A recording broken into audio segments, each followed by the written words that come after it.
Okay, Comsec, please administer the oath of Mr. Foro. Raise your right hand. Do you swear to tell the truth, the whole truth, and nothing but the truth in this public inquiry? So help you God. Thank you. Chairman, last one, Chairman. To Colonel po, Colonel ba rank mo ngayon? Senior Inspector po, Your Honor. Senior Inspector? Opo. Senior Inspector, ikaw ang tinuturo. So you have to decide whether you will cover your former superintendent or ikaw yung mananagot dito. Thank you, Mr. Chairman. Okay. Mr. Chairman, kanina si Warden was telling us that hindi niya responsibilidad yung pagpapasok ng 5 sa isang Bartolina. And he mentioned that there are levels of approval. 2 ang sinabi niya. Unang level, pangalawang level. Tanong ko sa iyo, Senior Inspector Nonoy Foro, pang ilang level ka sa approval?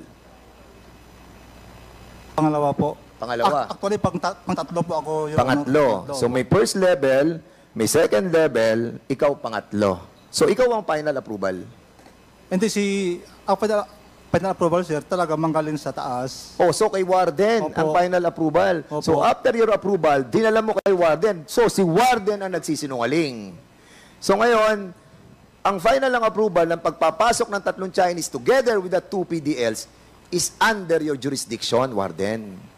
Di ba? Ayun ang sabi ni Senior Inspector Nonoy Foro. Am I right? Kasi ikaw ang sinasabi mo, pangatlong level ka. From the superintendent, sir. From the superintendent, mayroon pang assistant superintendent for security and operation. Oo. Punta po sa akin, commander of the guards. Papunta na po sa ship. So commander po. ikaw ang nagsabi na dalhin yung 3 sa iisang Bartolina. Hindi po. Sino? May advice po si Sir Jerry na... Sino may advice? May advice po si superintendent. So may advice si superintendent Opo. na ipasok sa isang Bartolina yung 5. Opo. O yun. O sabi mo kanina, Warden, wala kang alam. Hindi mo responsibilidad yon. Ganito ang nangyari po, Your Honor. Noong nagkaroon po ng violation, ginawa ng report ng Commander of the Guards. Then si Commander of the Guards, turn over niya sa Ship Commander. Noong time na yon, during that time, ang Bartolina po namin talaga congested. Noong time na yon. Naglalaman po ng 12, umabot pa ng 15, na ang dapat ideal is nasa 7 lang nung time na yon.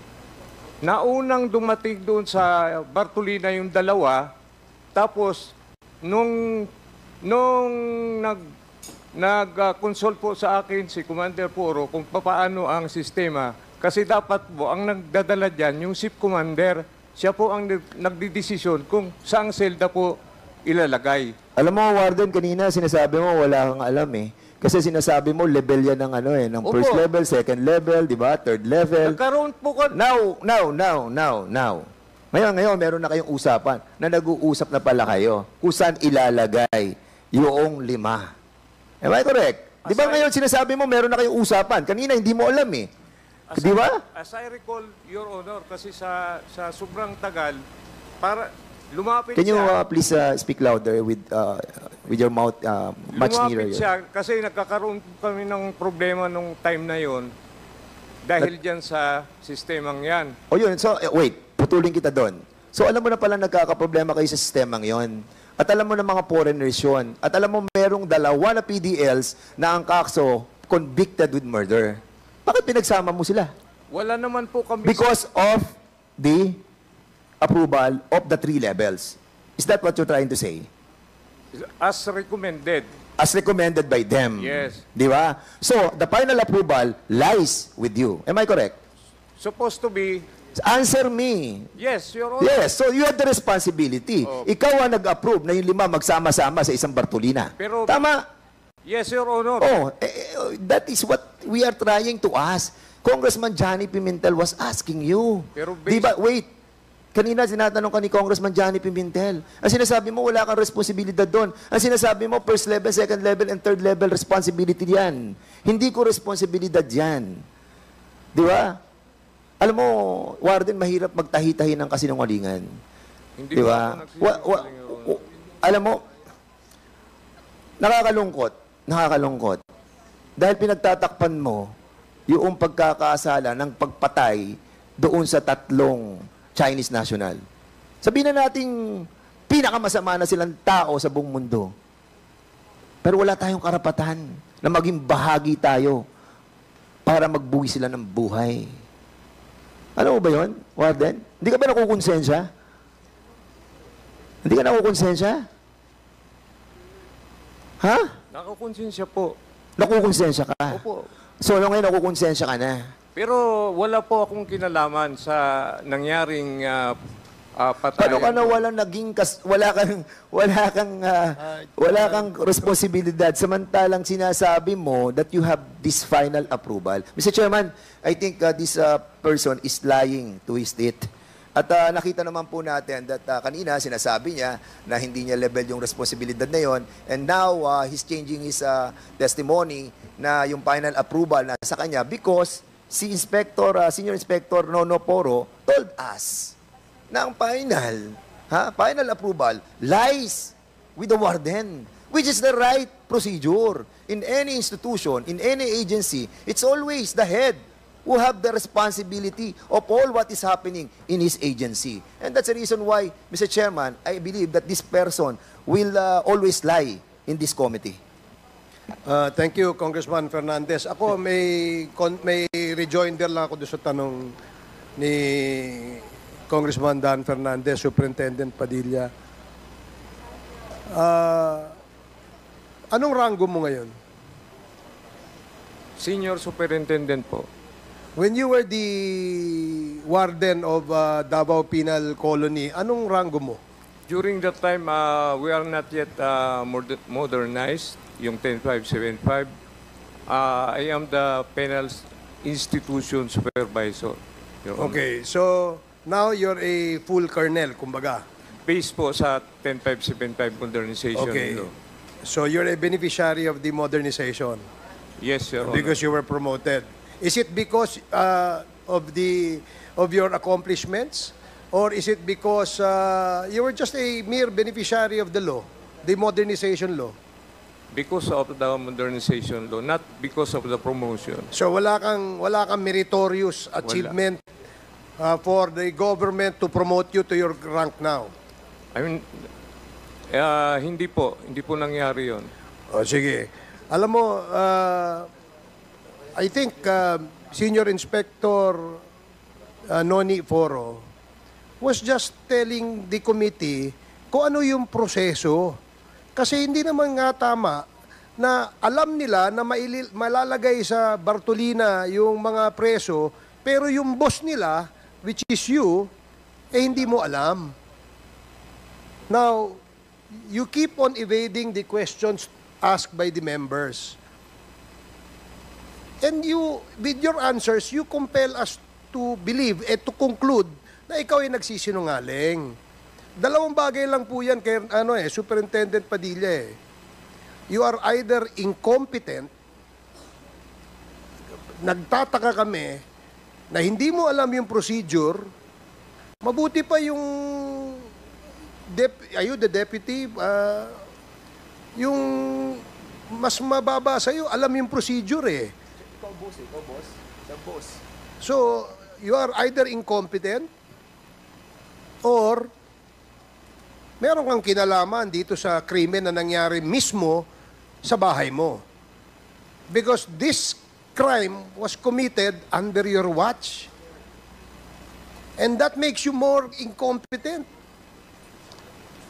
So, nakakalungkot na meron tayong ganitong klaseng opisyal sa ating gobyerno. If proven that you are indeed part of this crime, I am sorry. Mr. but Chair. The committee Mr. Chair. will be compelled to recommend drastic actions for you. Mr. Sige, May I say Congressman something, please? Abante. Have you, Colonel Padilla, Yes, sir. have you ever heard of command responsibility? Yes, Mr. Chair. And therefore, you believe in command responsibility. Yes, Mr. Therefore, the buck ends. The buck ends in your office. Yes. Yes. Ibig sabihin, kung talagang naniniwala ka sa command responsibility, nag-report ka, hindi ba? Inspector Foro sa kanya, hindi ba? Yes po. Nag-report ka, hindi ba? Opo. Therefore, alam niya. Yes po. Oh. Why we denying na hindi mo alam? Colonel Padilla, you were denying a moment ago, hindi mo alam eh. Oh, nag-report sa iyo si Foro na nangyari. Alam mo, hindi kita pinagbibintangan na ikaw ang pumatay. Meron ka pang kalalagyan doon, meron ka pang kasama roon. Kasama ka sa pagkakaalam. Inspector Foro, tama ba ako o mali? Tama ba ako o mali? Yes or no? Yes. Oh, see? Yun ang sinasabi ko. Hindi lang na alam mo, kasama ka pa. Sinabi ni Inspector Foro, kasama ka. Yes, right. Ang ibig ko po sabihin, Your Honor, alam niya na nalagay sa Bartolina po. Pero yung pangyayari na kung ano man yung sinasabi nung ano, hindi ko po alam yun. Huwag mong pagtakpan yung boss mo. Pinagtatakpan mo eh. Okay, please Chair. proceed, Congressman Pimentel. Mr. Chair, can I just have a... Congressman Pimentel has the floor, but with the I will indulgence wrap up since there are many questions from other members. Mr. Chair, I would like to put it on record that I certainly believe that Superintendent Padilla is lying. Based on the facts, it will show that from the very beginning, Superintendent Padilla was already clearly involved in the planning. Hindi po mangyayari yung patayan dyan sa bilangguan. Hindi po mangyayari na malagay yung 5 bilanggo doon, yung Chinese national at saka yung 2 pumatay, nang walang tacit approval from Superintendent Padilla. Hindi po tayo rito high school na hindi po natin alam ang regulasyon ng papapagtakbo ng isang bilanggo. Tayo ay po lahat ay halos lahat tayo rito miyembro ng mga gobyerno. Alam ho natin ang pagregulasyon ng gobyerno, lalo na po yung sa bilanggo. Hindi po mangyayari yung insidente niyan kung hindi alam ni Jerry Padilla. Unang-una po, sabi ko na po kanina, nung sa pagplano pa lang, binuo po yan ni Colonel Garma.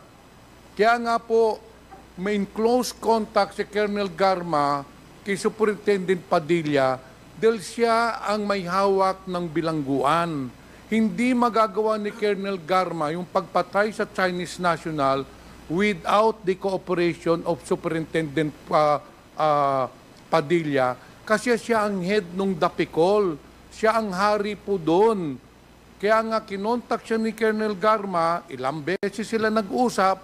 In fact, as I've said, he is lying because he talked with Colonel Garma. Personally, nakausap niya si Garma. Doon po, plinano nila. Sabi niya yung Garma sa kanya, ito ang gagawin natin.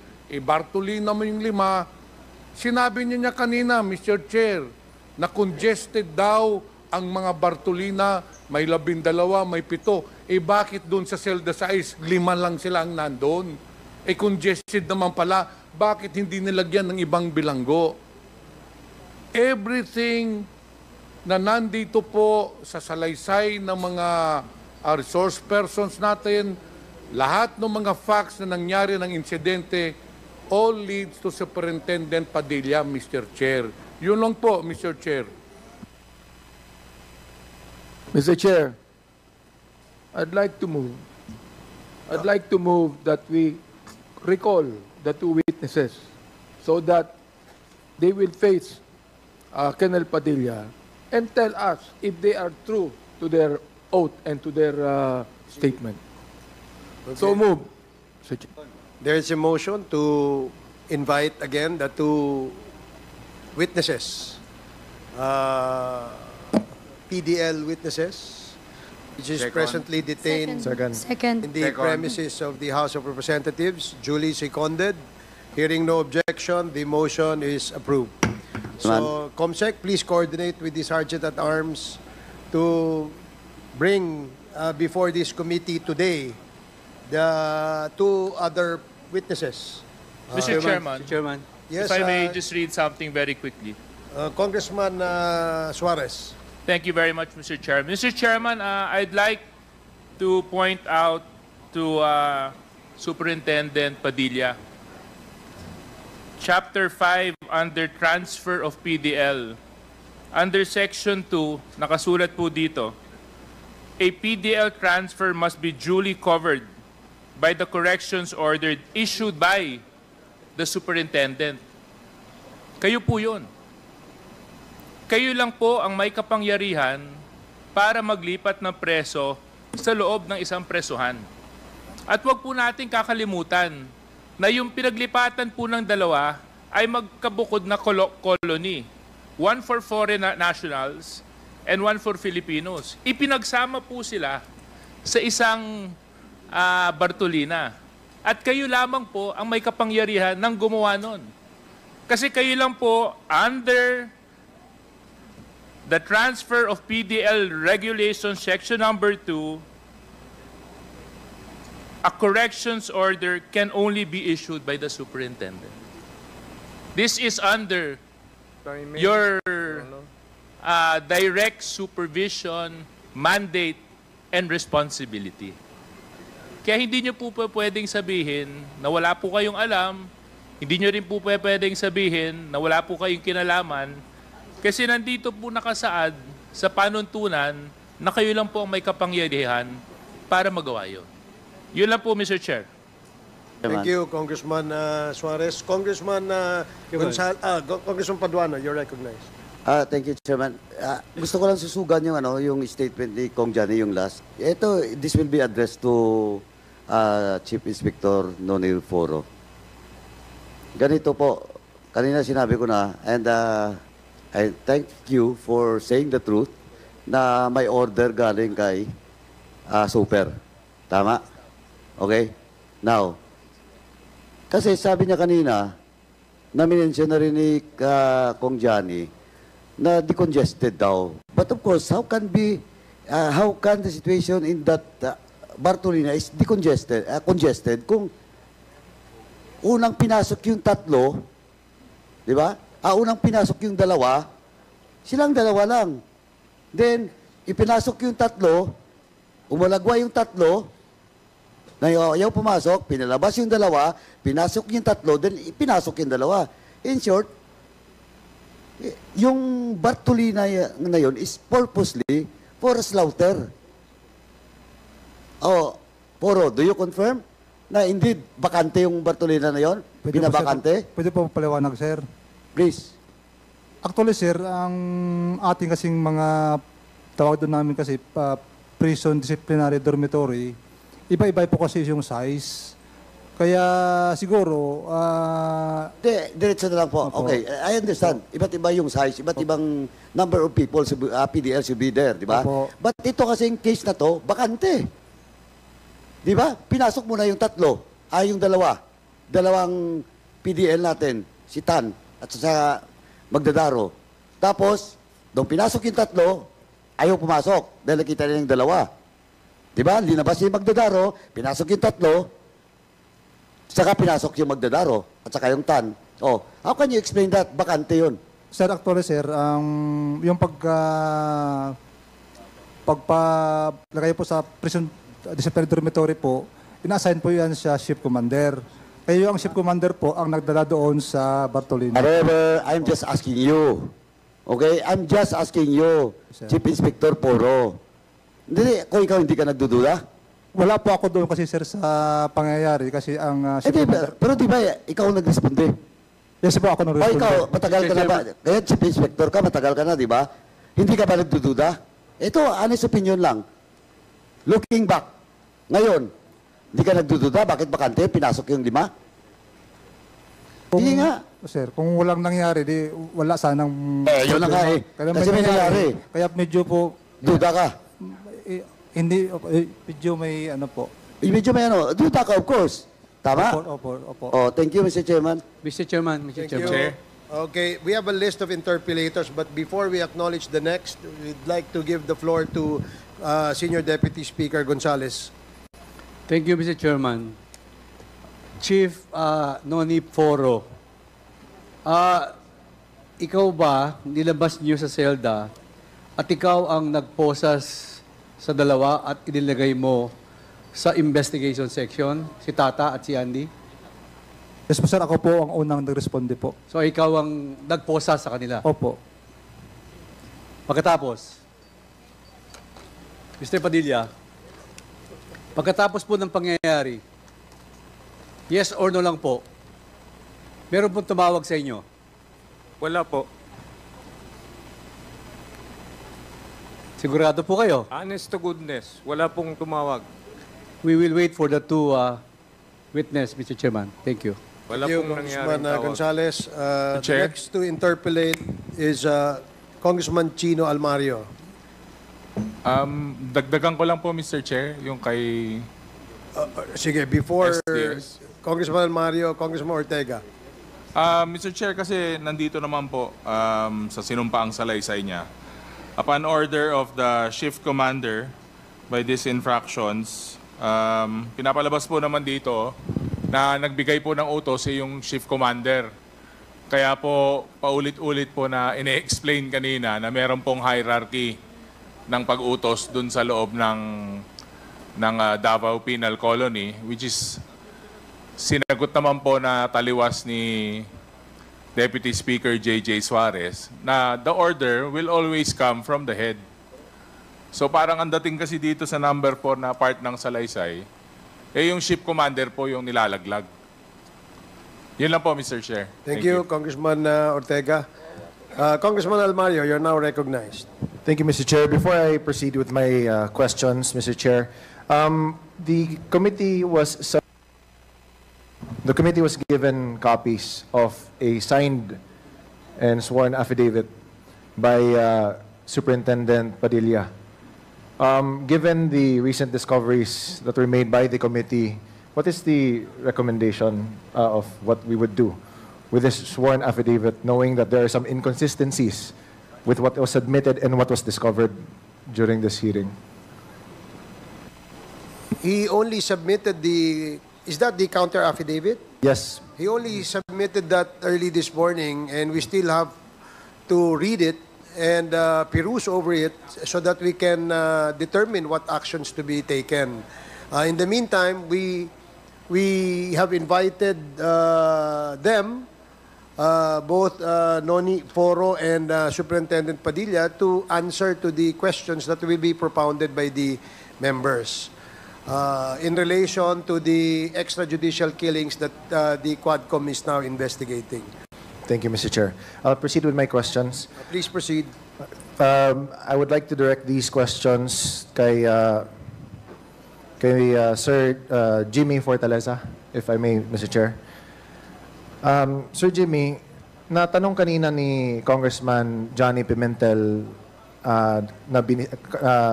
kung ano ba yung rason kung bakit ka binisita ni Colonel Royina Garma, Colonel Villela, tsaka ni Colonel Grijaldo.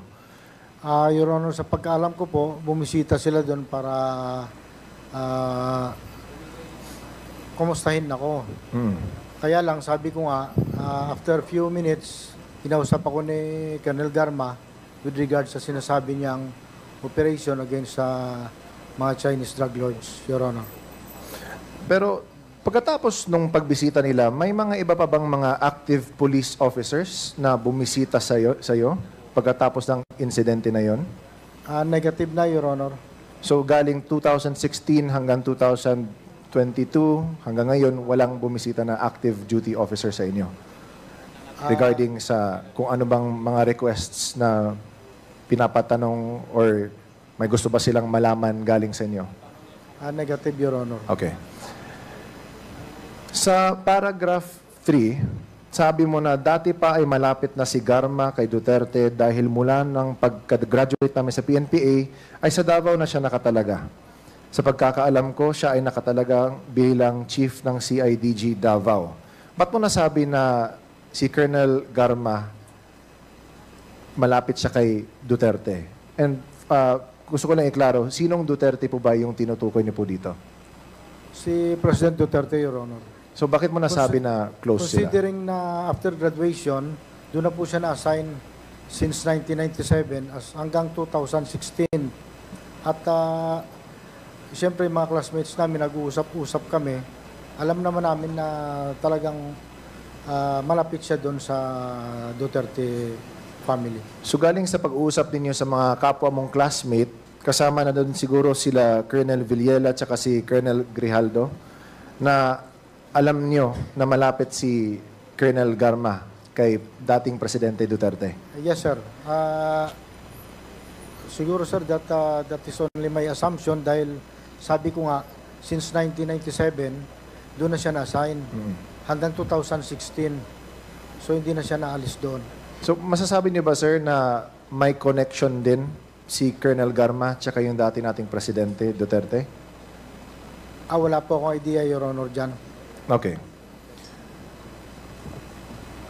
Sinabi mo sa paragraph 5, noong unang linggo ng Agosto 2016, tinawagan ulit ako ni Garma dahil gusto raw niyang makausap si Superintendent Gerardo Padilla. Pag sinabi mong ulit, paano ka ba tinawagan ni Colonel Garma? Noong August 2016, Your Honor, tumawag siya at sabi niya sa akin, gusto daw niya makausap si Sir Padilla. Paano ba siya tumawag sa'yo? Bumisita ba siya? Tumawag ba siya sa cellphone? Tumawag sa cellphone, Your Honor. So may cellphone ka nun? Actually, Your Honor, doon kasi ako na-assign sa ICA. At ang ICA, Your Honor, is a force multiplier ng Bucor yan. And sometimes may mga inauthorize na magkaroon ng cellphone kasi minsan sa reporting kung anong nangyayari sa loob, parang kami po yung nag-feed ng information sa mga Bucor personnel na essential informations para sa Bucor. So bali, isa kayo sa mga taong mga authorized? Yes, Your Honor. Na may cellphone? Yes. At dahil dito rin kumukontak sa inyo si Colonel Garma? Yes, Your Honor. Tapos, paano ba, pakidescribe na lang sa amin, kung tumawag siya sa inyo na gusto niyang makausap si Superintendent Padilla, ano ba yan? Hihingin ka ba ng clearance galing kay Senior Inspector Foro? Kanino ka ba humihingi ng clearance para ipadating kay Superintendent Padilla? Actually, Your Honor, nanghingi ako ng clearance sa duty. Hindi ko na maalala kung sino yung duty during that time. Tapos, iniskortan po ako palabas doon sa office ni Sir Padilla. Okay. And pagkatapos nun, so nag-usap sila sa cellphone, hindi mo narinig daw? Yes, Your Honor. Hindi ko na po narinig. Okay. So, may establish natin na ikaw yung usual na point person ni Colonel Garma. Okay. Moving on, sa paragraph 7 ng affidavit mo, sabi mo na tumawag ulit si Colonel Garma kung pwede daw padalhan ng pagkain yung mga nahulihan ng droga sa Max Compound. Sa tingin mo, bakit ikaw? So sa lahat ng taong pwede, lahat ng mga informants na nandyan, lahat ng authorized na may cellphone, ba't ikaw yung pinili? Sa tingin mo? Kasi po kami, mag-classmate po kami. Kaya siguro, ako ang naisip niya na tawagan at para hingian ng tulong with regards to sa sinasabi niya padala ng pagkain yung mga tao nila na nandun sa loob ng Bartolina, Your Honor. At yung pinadalhan ng pagkain sa inyo ay itong dalawang Ginoo na nasa tabi nyo? Yes, Your Honor. Okay. May iba pa bang mga ginawa or sinabi si Colonel Garma na ipagawa sa iyo pagkatapos ng insidente? Wala naman po, Your Honor. Wala na rin siyang contact sa iyo, ni tawag, ni text? Wala na, Your Honor. So bali, pagkatapos ng pagpatay ng 3 Chinese nationals, zero contact na sa inyo? Wala na po, Your Honor. Sa pagkaalam ko po na ilang months lang nalipat na siya ng ng Cebu yata, naging Chief of Police ng Cebu. Okay. So natanong ko yun kasi nung sa dating affidavits din ni Sir Andy tsaka ni Sir Tata, na at nakalagay din sa paragraph 13, sabi mo na makalipas ng ilang araw, pagkatapos ng insidente, nakita ko si Magdadaro at si Tan dahil inilipat na din sila sa Ika compound. Sabi mo dito na nakabihis na sila at maayos at may suot na silang mga alahas na parang galing abroad. Tama po ba to? Yes, Your Honor. Paki-describe, ano ba yung suot nila? Nakita ko na po, Your Honor, na meron na silang mga maraming alahas, kwintas, sing-sing, relo. Pero ikaw na isa ka ding informant, hindi ka ba nagtaka na ba't hindi ka binigyan din ng kapalit sa ginawa mong paggawa mo ng utos ni Colonel Garma? Hindi naman po, Your Honor, kasi yun lang naman yung nirequest sa akin, dalhan ng pagkain yung sabi niya mga alleged mga tao niya na nandun sa loob ng Bartolina. Ito ba yung first time na inutusan ka na gumawa ng ganitong klaseng bagay sa loob ng Dapicol? Yung pagbibigay ng pagkain o kaya pag-assist sa ganitong klaseng organized na crime? Actually, Your Honor, hindi lang naman silang binibigyan ko ng pagkain doon sa loob. Every time na mag-open yung Bartolina, marami pong mga PDL dyan na nangingi talaga ng pagkain. Kaya halos lahat naman binibigyan ko ng pagkain. So ikaw yung supplier ng pagkain? Hindi po, Your Honor. Siyempre, nakakaawa yun nandun sa loob dahil naka-isolate sila eh.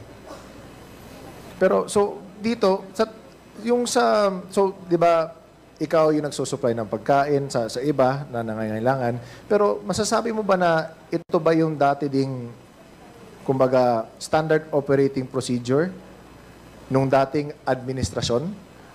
Bale, yung gusto ko sana malaman is, since 2016, pagkapasok ng bagong administrasyon, may nag-iba ba sa mga standard operating procedures na ginagawa nyo sa loob ng Dapicor? Ganon pa rin po naman, wala po naman pagbabago sa mga standard operating procedure inside the Dapicol Penal Colony, Your Honor.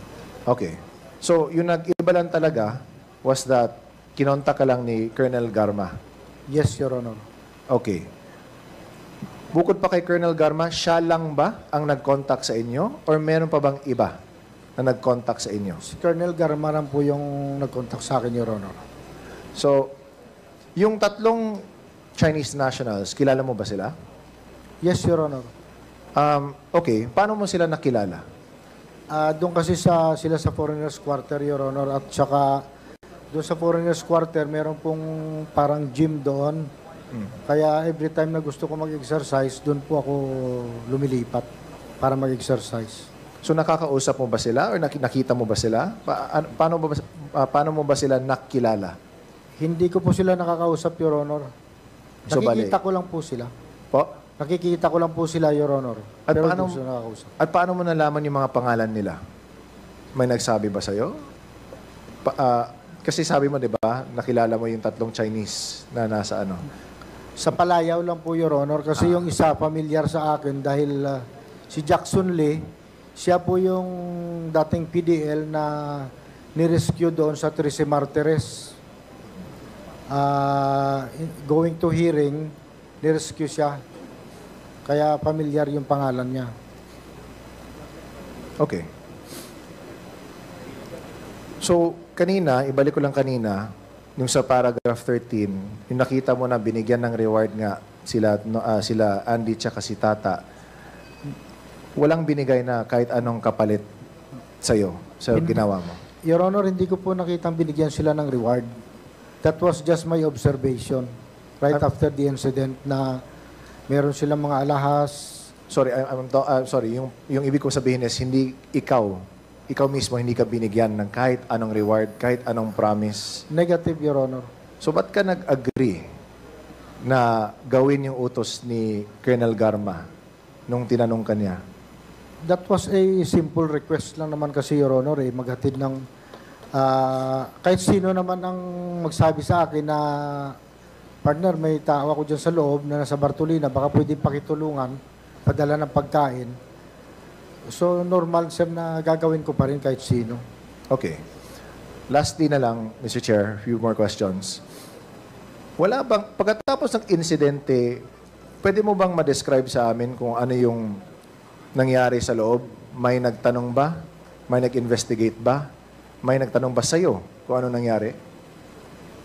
Nag-conduct po ng investigation pero yung inimbestigahan po, yung mga involved lang naman doon sa nangyaring insidente, Your Honor.